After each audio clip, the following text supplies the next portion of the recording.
সকালে। দেখো আমরা এখন সুরুচিতে আছি, কিন্তু সুরুচির ঠাকুর দেখাতে পারবো না, সরি। এইভাবে ওইভাবেই দেখতে হবে, কারণ কিছু করার নেই। আর পিছনে কি সুন্দর হেরিটেজ।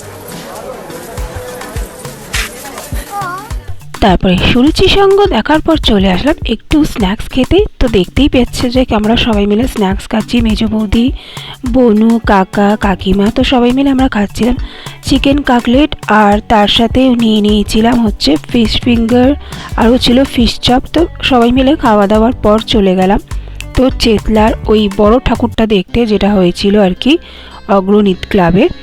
তো এখানে যেটা দেখতে পাচ্ছ, একটা অদ্ভুত সুন্দর গোটা বেনারসটাকে পুরো তুলে ধরা হয়েছিল। তো এখানে সেই বেনারসের আরতিও চলছিল, আর এখানেই সেই ইনসিডেন্টটা হয়েছিল যেখানে আমি আর বোন দুজন লোককে আর কি মানে মেরে দিয়েছিলাম। তো ওরা খুব ডিস্টার্ব করছিল আমাদের ঠাকুর দেখতে সময় আর কি। তো দেখতে পাচ্ছ এত সুন্দর এই মণিকর্ণিকা ঘাটটা পুরো তুলে ধরা হয়েছে বেনারসের, এত সুন্দর ভালো করে সাজিয়েছে ওরা। তো চেতলা আর কি ঠাকুরটা দেখে খুবই ভালো লাগছিল। আর তারপর আর একটা এখানে চমক দেখলাম, যে যখন পান্ডালটার ভিতরে প্রবেশ করলাম তো দেখে এখানে মানে ঠাকুরের সামনে একটা অদ্ভুত খুব সুন্দর মেশিন দ্বারা অটোমেটিকলি একটা আরতি করা হচ্ছে, আর সেটা কিন্তু খুবই সুন্দর আর ইউনিক ছিল। তো আরতিটা আপনা আপনি হচ্ছিল মেশিনের, তো সেটাই তোমাদের সাথে এবার শেয়ার করছি আমরা।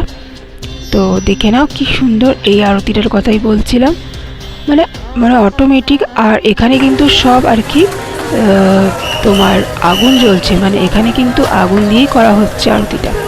তো এটা তারপর ওখান থেকে চলে আসলাম কলেজ স্কোয়ারের ঠাকুরটা দেখলাম। তো এই ছিল আমাদের মহাদশমীর যে শর্ট ব্লগটা তোমাদের পরপর দেখালাম, তো 4th পার্ট অনুযায়ী। তো এটাই ছিল লাস্ট পার্ট। তো চলো তোমাদের কীরকম লাগলো পুরো মহাদশমীর যে ব্লকের সিরিজগুলো, তো সেটাই। তো চলো এবার আসছি নেক্সট অন্য কোনো ব্লগ নিয়ে, তো তোমাদের সাথে আবার দেখা হচ্ছে।